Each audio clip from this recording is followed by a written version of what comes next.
Hello and welcome to episode 83 of the Movie Bros podcast. We're your hosts, as always, Duncan and Hayden, two brothers who pick a movie, watch that movie, discuss, ramble, banter, argue, dissect said movie.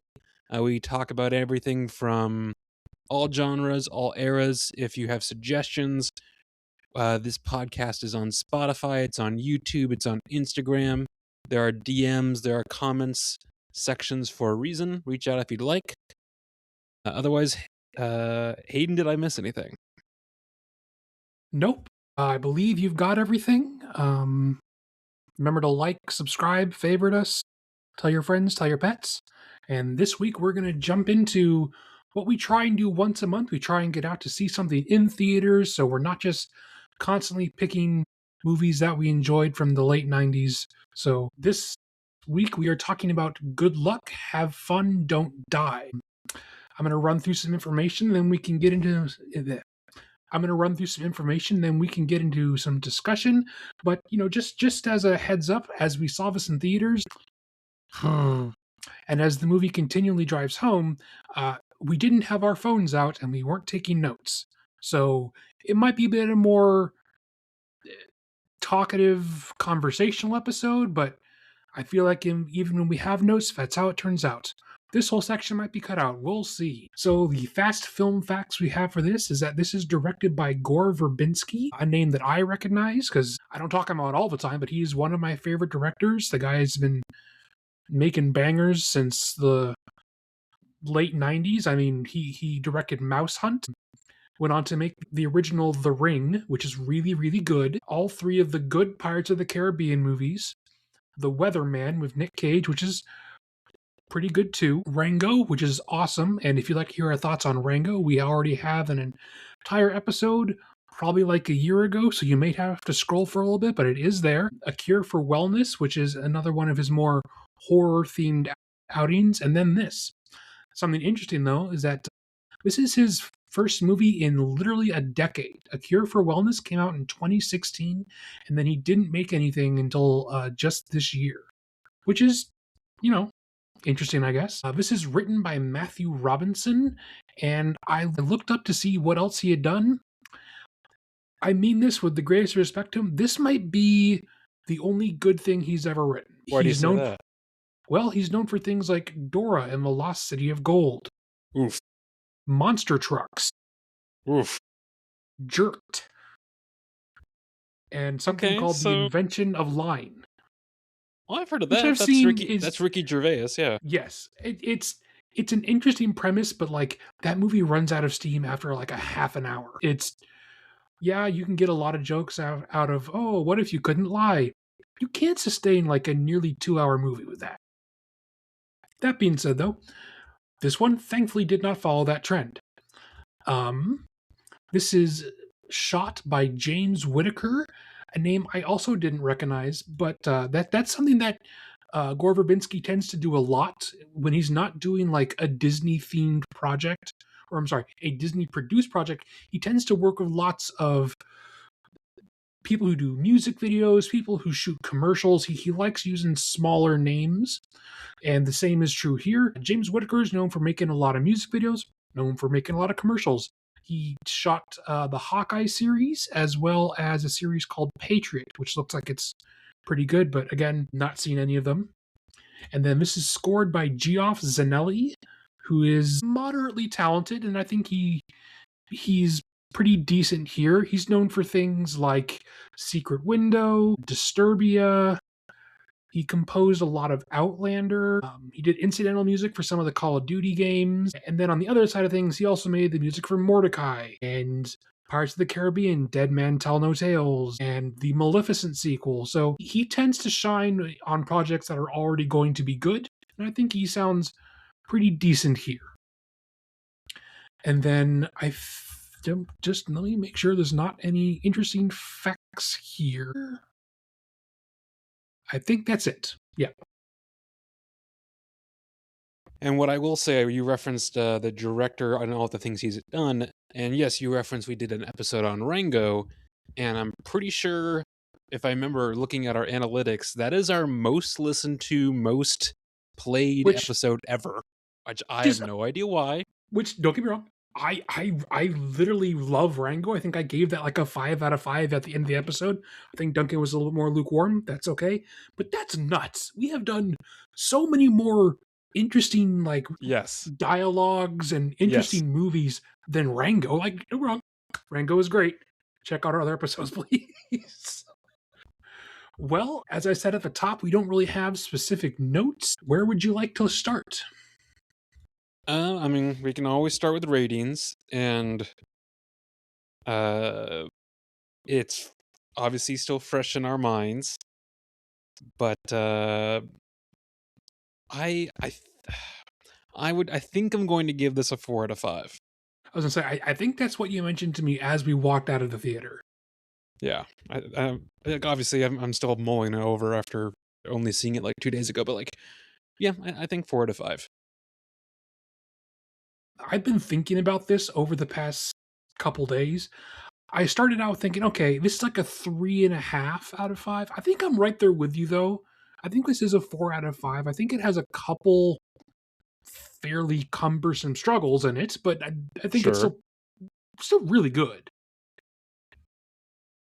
And since we don't have specific notes of like chronological order of the movie, we're probably going to jump around a lot. But just even at the very beginning, uh, it's I mean, I think you and I both referenced this for other movies or just in passing in episodes prior, but Sam Rockwell delivers this, I mean, ridiculous monologue Fucking love that Sam Rockwell. is, I mean, that's the thing. I was like, he's so, I mean, just generally he's a fantastic actor, and I think he's slowly getting the recognition that he clearly deserves. We've Absolutely. referenced him in Three Billboards Outside Ebbing, Missouri. We've referenced watching and talking about Moon, but we still haven't done it. He's done lots of things, but yeah, that first opening scene, I don't know. I I was very transfixed by that monologue. I absolutely loved that this really hits the ground running. I remember coming out of the theater thinking, I don't know, the pacing was a little slow in the start. It takes a while to get going. I think I'm looking at it the wrong way.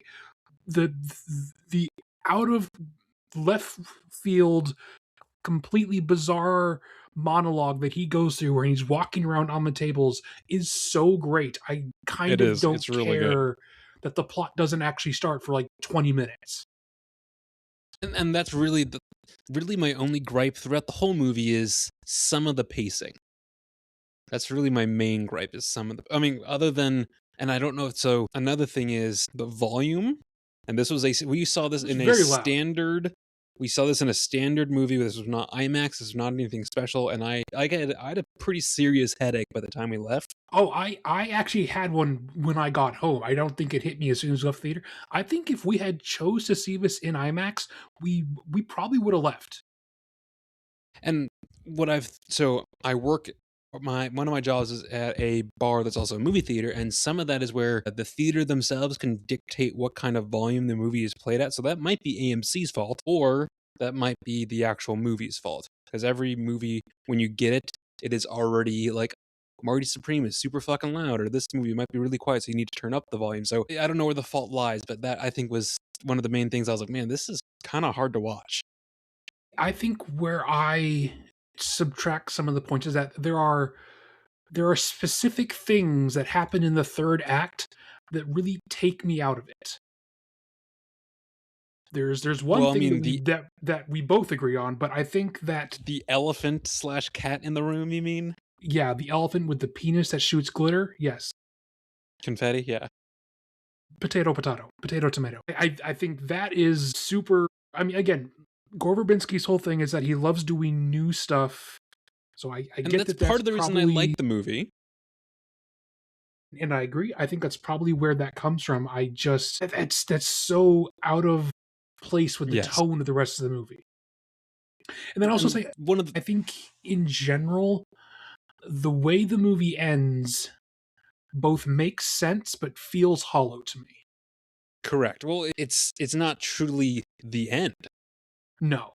And like I knew that going in because just the way that they set up the stakes and the way that they describe literal impossible the literal impossibility of defeating this villain, I kind of assumed that, like, okay, there's no way this can actually be defeated in the way that they're going to try and do it.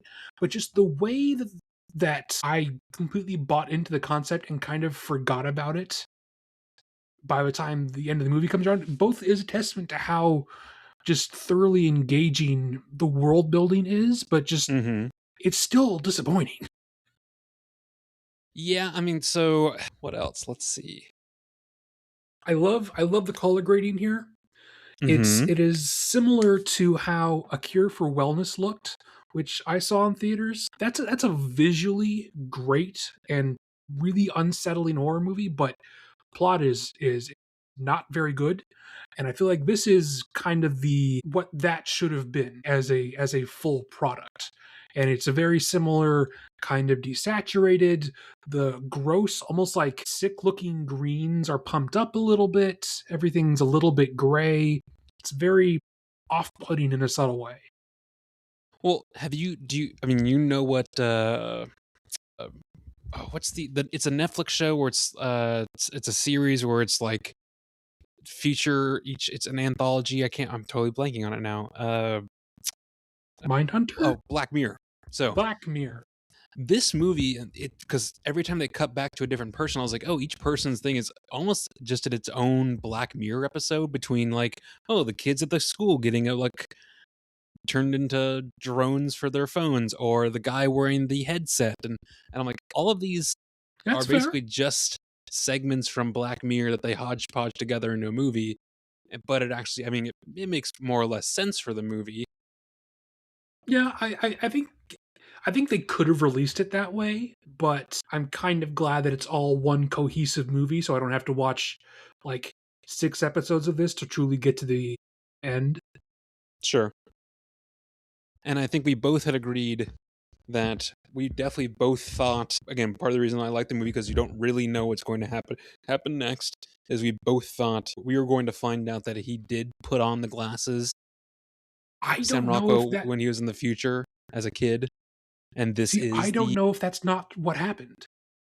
Because so again, folks, we're gonna spoil some stuff here. but this movie's also so like not convoluted, but like us even talking about it, people are not really going to know what we're talking about because No, it's kind and of abstract some of anyway.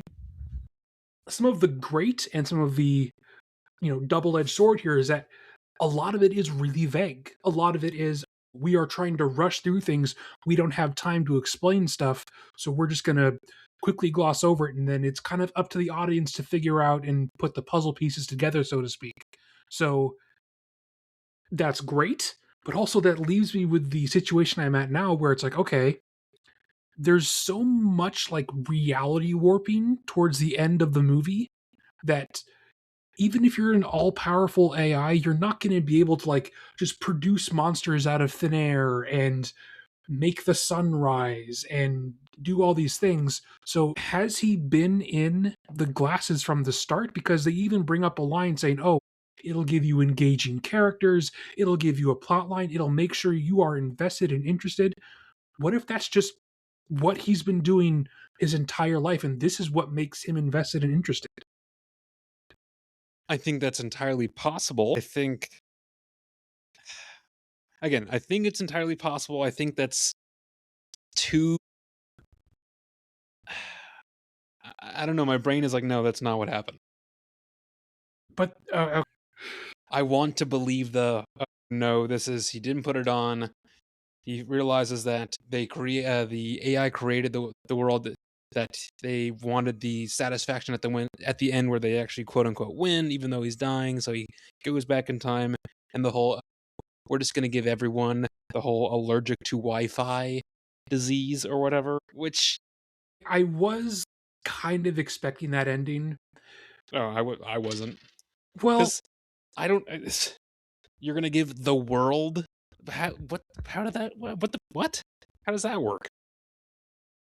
well, so I think again it's one of those open-ended things where we're supposed to imagine that they bring about another black plague, which is why they allude to that earlier in the film. Oh, with But all the the reason rats. why I thought that that might be the case is that there's There's a really big leap of logic you have to just accept early on in the movie that she is literally allergic to technology and Wi-Fi. So Which the it fact works that for the movie, but yeah, it's it the does, and I think it does a really good job of helping you just take it in stride. Because after a while, I just didn't question it. I just said, okay, well, that's just part well, of her sure, character. this is just part of the character. But even when they first brought that up, I'm like, oh, well, that'd be really great to help them defeat evil AI if they were, Of course. allergic to AI. I loved all of the, like, as you say, Black Mirror cutaway flashbacks I love them, but also I to feel like varying degrees, I would say. yeah, like at some point I was like, okay, maybe they should have just had their team that he picked for the night be a smaller team because I'm like, they didn't even give a backstory for the like Indian dude or whatever, the Middle Eastern guy. No, and then I mean they literally sent some people out in the hall to die and let the kind of overweight woman who just wanted pie get shot by the totally out of nowhere guys wearing pig masks. Sure, or the scoutmaster who just steps out the door and then immediately gets shot. Which Yes. okay, some of this I think is part of the this is a dark comedy too. Well, I mean, that was going to be a question I asked later. Would you call this a dark comedy? Yes, I would call it a dark comedy. I would. I just it wouldn't be like comedy is not the central focus, but I think it is a dark comedy. See, this to me feels more like science fiction horror Okay, in I the mean, which same I realm that of also makes like sense. kind of like the cure for wellness in the same way that that's a like a horror movie about evil doctors. I like that everything is kind of off. Not just the fact that Sam Rockwell's running around in just the most ridiculous getup the entire movie, and it's never really explained. He's Yes. just like, oh, I'm wearing the height of fashion. No one questions it. It's kind of great, but like he is not the only weird thing going on. But like everything is kind of off. There's a constant thing about side characters repeating phrases very oddly. There's people are constantly saying about how much they love pizza. People are constantly talking about how much they dislike traffic in a really just like disconnected and monotone way. It helps the quote unquote vibe of the movie to be really off putting. I think that of the essentially like three different flashbacks that we get, I I understand why all of them have their purpose in the plot. I think I dislike, or maybe that's not the right word. I think I enjoy the teacher's flashback the least because it seems very cut and dry. We're doing a zombie parody. Or like a not zombie, almost like a invasion of the body snatchers kind of thing. Sure, I mean because the other ones, especially the one about the mom reanimating her son into a clone and then gets the random earpiece that also has her son's voice and that's the true voice. That's super weird and uncomfortable and But also like still not really her son. I mean it's uncomfortable by design, but that's so unique and strange. And the whole thing about the woman who's allergic to Wi-Fi, her life slowly falling apart when the headset just mysteriously shows up at her apartment with her boyfriend and then his life falls apart. Very Mhm. sinister, very creepy. Those feel so unique and like in tone with the rest of the movie that the substitute teacher one doesn't really feel like it fits. Maybe not. I mean, also, I think that one went first, if It I did remember right. So I think between that first one and by the time you get to the other ones, you have more story to kind of base everything off. So I feel like it's easier to root the rest in quote unquote reality because you know all the characters a little bit more by then. a little bit, but talking about those just reminded me. What is our opinion of the whole side plot of Juno Temple talking to her son? Do we buy that? Do we believe that? What do we think that disembodied voice is? I think all of it is all the AI. But why would the AI want them to come to the house? That's a good question, because I can't see what else that would be besides the AI already kind of planning ahead for when the future guy Possibly. shows up. But there Again, wouldn't be any reason why he would. I mean, I don't think they'd have a movie that's so heavily rooted in quote unquote science to have a like spirit, ghost, whatever you want to call, if it's very not true. that. You know what I mean? It just doesn't make I sense. I I literally just came from church, so maybe that's just from where my head is. But I agree. I think that if you put like spirituality into this, it would not Doesn't make fit. I sense. don't think. Yeah, it just doesn't make sense. I really, really love how the tension, like, it does build throughout the movie, but once they get inside the house and things are like too normal, it just gets more and more like the pacing of once they actually get inside the room with all the wires is awesome. Yes, yes, for sure. And I love his fake parents being like, "Oh no, these are definitely real potatoes. He's just upstairs. Please leave us alone." And then Yes. R.I.P. I forgot to name who was in this. You mean Sam Rockwell, Haley Lee Richardson, Michael Pena, Zazie Beetz, Yes. Asim Chaudhry, Shit. Tom Taylor, Juno Temple. The kid is Ricardo Drayton. Dino Fletcher as Blaze. Whoops. That's fine. I mean, I just did, so it's all good. I like that so the reason why I think this is a dark comedy is like when she goes to like make a clone of her son. That whole interaction between her and Blaze, way more on the comedy side. Yeah. But again, I mean dark comedy, but still on the comedy side. Well, I mean, I mean, you could hear like a couple chuckles in the theater. I think I Yeah, did as well, but I think if you like genuinely had a laugh out loud time with this, you should be concerned. Like maybe. there's a lot of pretty grim subject matter here that is glazed over with a little bit of dark comedy, but if you had like a a good time watching this in that way, I would be concerned. I love that the only thing they do at the end to make the AI boy who was printed to construct Make himself the AI. essentially. Yeah. Um, one, that's a great concept, but two, I love that the only thing they do to make him look creepy is that they just take his eyebrows off. Well, it really made me think of Mad Max Fury Road. Actually, A little bit. kind of had that off-putting, pale, no eyebrows, no hair, Very true. little Kind of boy like the vibes. War Boys, yeah. Towards the end, with the toys and animation things coming out of the wires, That's pretty great. pretty great, yeah. Reminded me of But Sid from Toy Story. yeah, I thought the same thing, especially with the baby doll, of course. Oh yeah. Do you think that was just straight up animation? Or do you think it was stop go? It's probably animation. Gore Verbinski actually used to be a CG animator, so which is well, I mean, it's also one of the reasons why all the Pirates of the Caribbean movie, even if the story fluctuates in quality, they all Yeah. look incredible. Well, I mean, like even the stuff in number three, even if what is happening is stupid, it looks Oh, that amazing. movie's so stupid. Sure, it's just that movie's so stupid. I am not as harsh on it as perhaps you are. I just think it's the best of a good. Or sorry, bleh. Ooh, that was a bad mistake. It's the worst of a good bunch.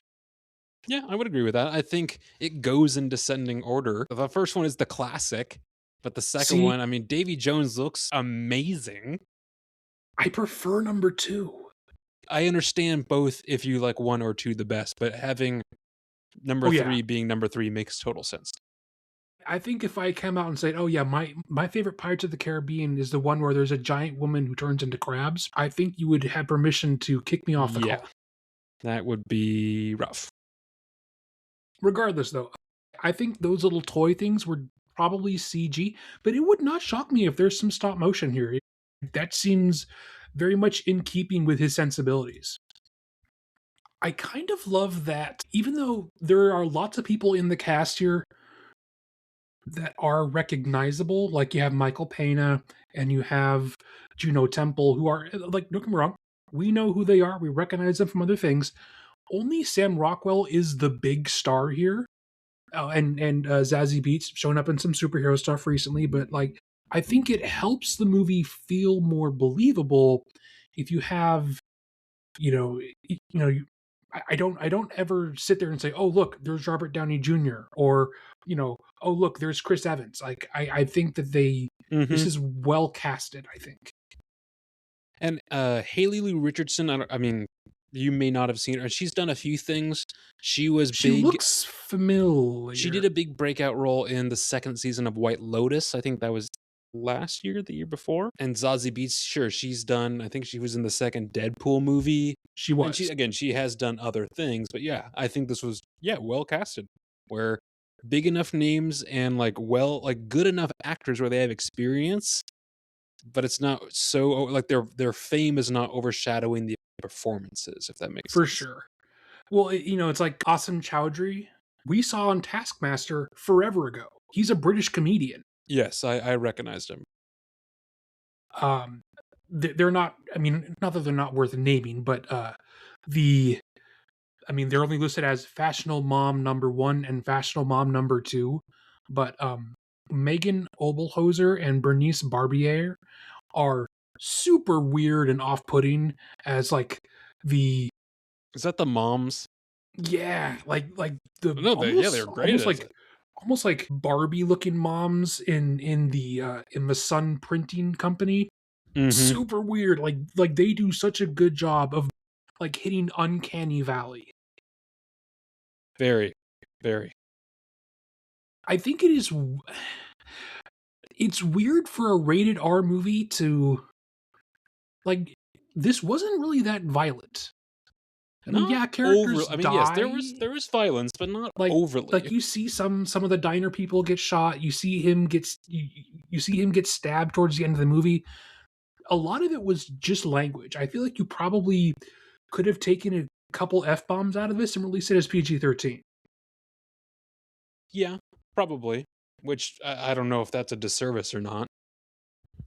If someone saw this uh, and wanted to see something else, what would you recommend? That's a I mean, that is genuinely a difficult question. Something Yes, that I came away from this thinking is that this really felt unique. This felt like it would be hard to find a something similar to it. I would say try some of Gore Verbinski's other more horror-y themed stuff. Like I would say, try Cure for Wellness. Absolutely try the original The Ring. It's very creepy. And something that I love about his stuff is that everything is very unique and he does very new stuff every time. So I don't actually know what I would say.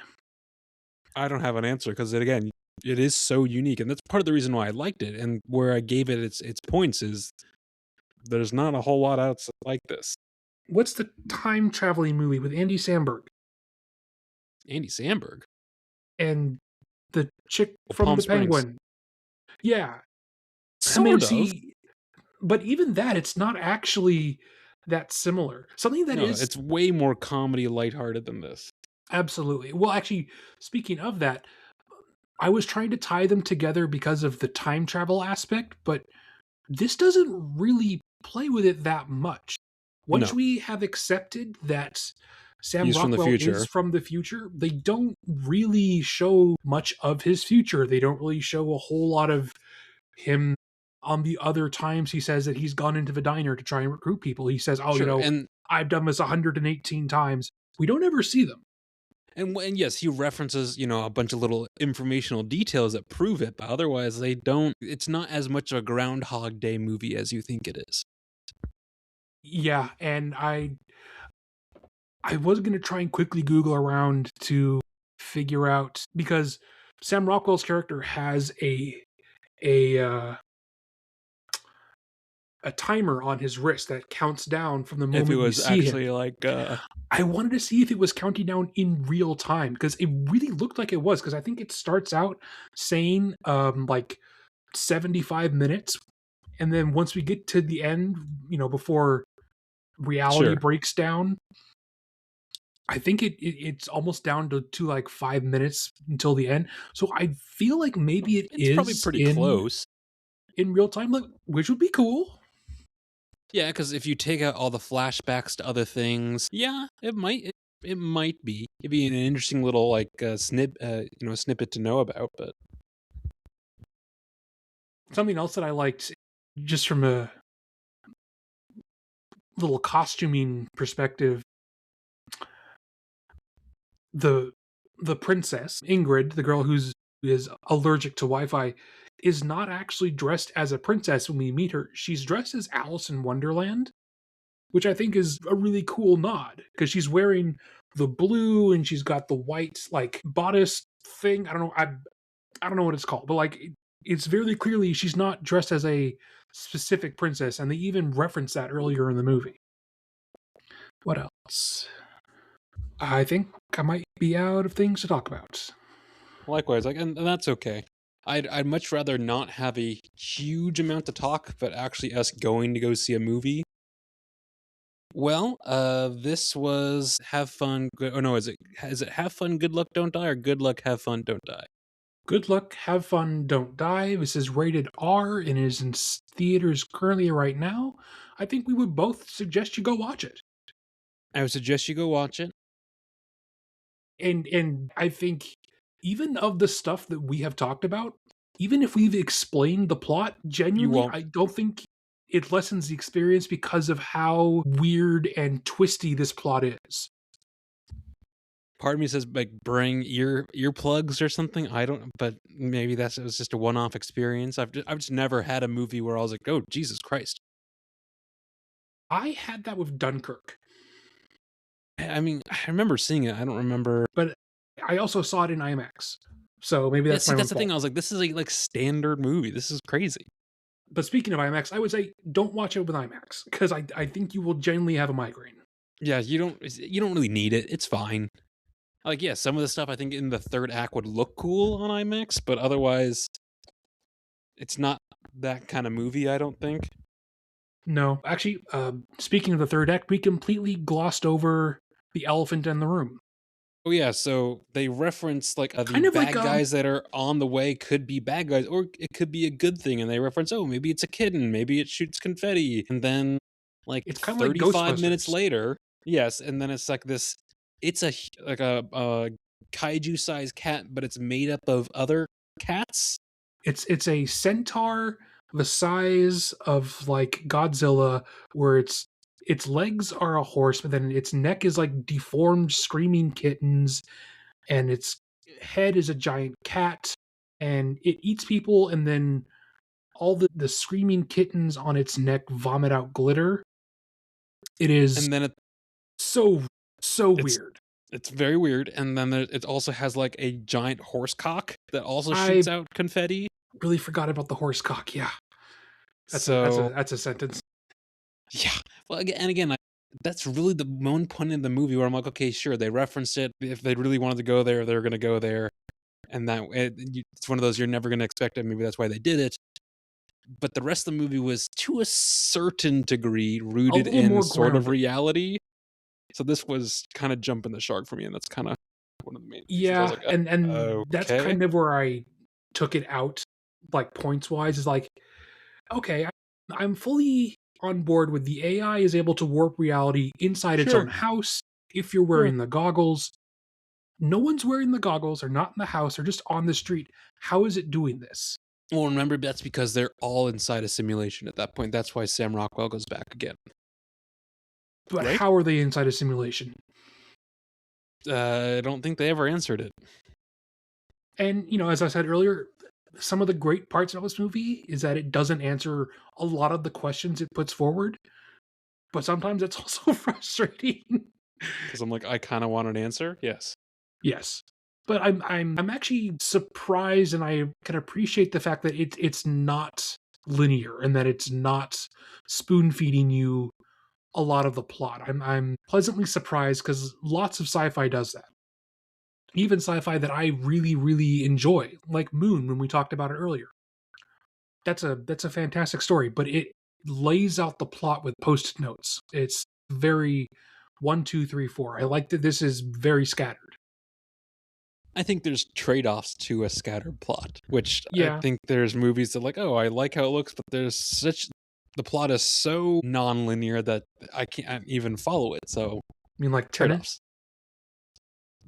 Yes, which I will say this anytime anyone ever references it, I got so much more out of it the second time. I will have to rewatch it and maybe I can agree with you. I heard some of the soundtrack today. Soundtrack's still fucking incredible. Yeah, which yeah, there's a lot of that movie that is, I mean, even visually is really cool. And I know people have said like, oh, it's not meant to be understood; it's supposed to be felt. And I'm like, okay, fucking Well, if I'm not movie pretentious nerd. and or Christopher Nolan, what's the actual answer? Yeah, exactly. All right. So that was our movie that we watched and talked about this week, folks. We're going to transition from that segment to what we've watched, what we want to watch, things like that. Anything this Well, week, we did Hayden, on trailers? On well, we saw a couple trailers with the movie. they're all horror, and I had no interest in literally any of them. I had interest in a handful of them. I think that this is, in its own defense, hard to pair tone wise with your trailers. Like, I don't know what else you would run with this if not horror movies. So there was the podcast themed horror movie, Looks terrible. funnily enough, called The Undertone, which might be good. I've seen some horror movies where it is very sound dependent. I think genuinely that's something that I would wait to watch at home with my headphones because I think I'll just get so much more out of it. But I would Yeah, be interested to see what they do with that concept. There was the really shitty Aaron Eckhart movie where he crash lands a plane in open water. It looks yeah. really bad Also looks really bad. and had one of the worst blue screen pullbacks I think I've seen in a long time, where he's standing very clearly on the only real thing in the shot, and then they've just digitally put in a destroyed plane in behind him, but it looks really flat. What else did we see commercials for? I think that might have been it. I don't. Again, Maybe it there's was. well, there's usually like 20, 25 minutes of trailers now, but like because there's so many trailers plus the movie, by the time everything's done, you don't remember that shit anyway. Yeah, it's very true. Well, there have been a couple trailers out. So they put out a trailer today for The Mummy, not The Mummy with Brendan Fraser and Rachel Weisz, but a reboot of the Boris Karloff one where it's back to being creepy. Looks pretty promising. Looks very gross. Looks very body horror-y. Ugh. They got the guy who did Evil Dead Rise to do it. So I'm hopeful it'll be as physically uncomfortable. It looks very, very like people pulling off their skin and stuff. What else? I don't know. I think that might be it, trailer wise. What have you watched? I just sent this to the Movie Bros today on our Instagram, and I just saw it today. But there's a new movie from the people who did Pop Star Never Stop Never Stopping. Okay, is it not just Do Andy you, Samberg? no, I thought he would have also directed it. no, it's one of the other guys from The Lonely Island. Either way, but this is the chick from Ready or Not, Samara Weaving, and it's Yeah, with Jason Segel. yeah, and it looks like a bloody fun, dark, It like looks it. actually truly dark comedy. Yeah, it looks kind of wacky. Looks kind of fun. I Over like your Jason dead body. Segel, so Hmm. That's not till April. Let's see. This week, I watched and you watched part of it, but before we went and saw uh, Good true. Luck, Have Fun, Don't Die, we watched a fair bit, and I finished watching A League of Their Own from 1992. Uh, Tom Hanks, Gina Davis. It's a lot of fun. I had forgotten the line of, quote, has anyone ever told you you look like a penis with a little hat on it? Great fucking line, dude. That's a fun one. I watched a reel on Instagram that showed a couple highlights of The Century from Thunderbolts, and I'm like, there are parts of that were pretty good. Maybe I should try rewatching that. So I'd literally watched the entire I thought it thing was on okay. I watched the entire thing or rewatched the entire thing on my phone in bed. And yeah, there are parts of it that I think are actually really well done, and then there's some of it that I could not care less about. So Bert having There's pacing that. issues. I watched something called Art School Confidential. This was on Tubi. Oh, I've heard of that. This is John Malkovich, this guy named Max Minghella. You might recognize him. Mm-hmm. It was okay. It's about art school in 2006 to a certain degree. I watched Spider-Man Into the Spider-Verse because I hadn't seen it in quite a while, and it's great. Still great. Fucking incredible, yeah. Once we're done recording this, I might just watch Across the Spider-Verse. And I also finished Beef. Beef is excellent. I cannot recommend this enough. This I know is of it. Isn't it just people arguing the entire time, essentially? so it's complicated. It starts with I've never seen it. I don't know. Steven Yeun is fantastic in it, and Ali Wong, who is like she is a stand-up comedian. She's not. I mean, she's not known Mm-hmm. for being an actress, but she's now, I guess, becoming an actress. But granted, Steven Yeun is definitely, I think, the catalyst for this. But it starts with them having like road rage with each other, and then it's just all of these cascading events that affects. It deals a lot with, yes, anger, frustration, guilt. It's really good. It's 10 episodes. They've already signed on and said, hey, that we're going to make some more. I think next year. Each episode is between 30 and 40. So it's like a limited series. Cool. Really, really good. Really, really good. Yeah. That's all that I've watched. I'm looking forward to watching. Hold on, let me look at my watch list because I feel like I put some stuff on here recently. So have you ever heard of World? I just saw a reel about this. I was like, this can't Don't be a watch real that. movie. It's very bad. Yes, Brad I have Pitt, seen that. Kim It is Basinger, awful. the guy from Usual Suspects. I'm like, well, how have I never heard of this? You've never heard of it because it's like the low budget version Who Framed Roger Rabbit? Yeah. of Who Framed Roger Rabbit with significantly less impressive animation. I've seen it I'm many, going to many give it a years ago. chance. I'm going to give it a chance. I know it's not going to be good, Yeah, but I'm going to give it I a will say that chance. I didn't like it, but it does have its own like cult following. So there are people who love it. So maybe you'll be that person. Maybe. Wuthering Heights is out right now, which we're showing at my work, and it's getting a lot of very mixed reviews. Like every time that I go in there, like it looks amazing. Costuming, set design, everything like that looks amazing. I've heard the story and everything like that is not so great. I don't know if I'm actually going to get around to actually watching it. I don't really care that much, especially if I feel like that's like you're going to go see that with like a significant other, and I can't see myself not like I can't see myself watching that on my own. So that's Sure. probably not going to happen. I've added Wild at Heart, which is the David Lynch, Nick Cage, and Laura Dern movie. I know The nothing snakeskin about it. jacket movie. Yes, it just looks like something that I'm like, oh, that could be a fun time. So I added that to my watch list. I haven't seen Robin Hood Men in Tights in forever, so I'd like to rewatch that. So yeah, there's some things on the docket that I'll eventually get to. But yeah, anything that you watched besides what's it called? So I also watched a good 75% ish of League of Their Own. And then in my own time, I watched a movie called Altered States, which is a very trippy horror movie from the 90s. I Okay. watched a detective movie called The Kennel Club Murders from like the 40s, which was okay, but extremely forgettable. I watched Is this more Rosencrantz Tubi? and yes, these are Okay, I'm all like, off where are you Tubi. finding this? These are all off Tubi. They were all just, you know Okay. what, it is what it is. Okay. I also watched Rosencrantz and Guildenstern Are Dead because I remember we talked about it like a The month ago. dialogue is so fun in that. It's so great. It's so, like it had been many years since I had watched it. It's still so much fun. It's very good. Most of the actual like plot of the movie I don't think is very good, but just like the stuff, even when they're like just talking about the coin flip, Yeah, I could watch that scene every day. Like it's it's so good. great. So I watched those. I watched a French movie called Delicatessen, which I had seen before by the director of the guy who did Amelie. This is a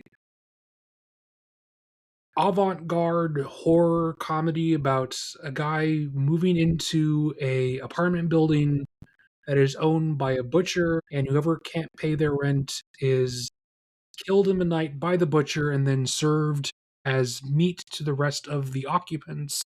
But also, there's a subplot about how there's a war going on, and people are and we're at war with militant vegans who want to hoard grain, and they live in the sewers, and there's a whole thing about them like wearing like rubber jumpsuits, and Okay.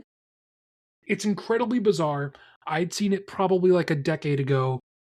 I still really like it. It is super weird, very artistic, and I think that those four are the only things I've watched. And with that, folks, next week we're going to be talking about the Chronicles of Riddick. So it's technically the middle movie of a trilogy, although in some ways I think it's the most fun. And It's the we'll most talk unique. about we'll talk about that next week. It's the Vin Diesel sort of anti-hero, Carl Urban future dystopia space Space Knights. macho stuff. So either way, if you want to find that somewhere to watch it, and listen along as we talk about it next week. And you can go see Have Fun, Good Luck, Don't Die, or whatever the fucking movie is called, in theaters now. Otherwise, this has been episode, what did I say, 82 or 83? I don't remember. 83. 83 of the Movie Is it? Bros podcast. It's going to be now. That's what I'm saying. So thanks for listening, or at least having this on in the background while you fold some laundry or vacuum the apartment or pick up your dog shit while you go for a walk or something. Whatever you're doing while you're listening to this, thank you for listening. We appreciate it. And if you are enjoying it while you're listening to it, obviously, as Hayden said at the top, tell your friends, family, pets if they listen to you. Do the whole like, subscribe, hit the bell, share this with friends, whatever it may be, and we'll talk to, at, or with you all next week.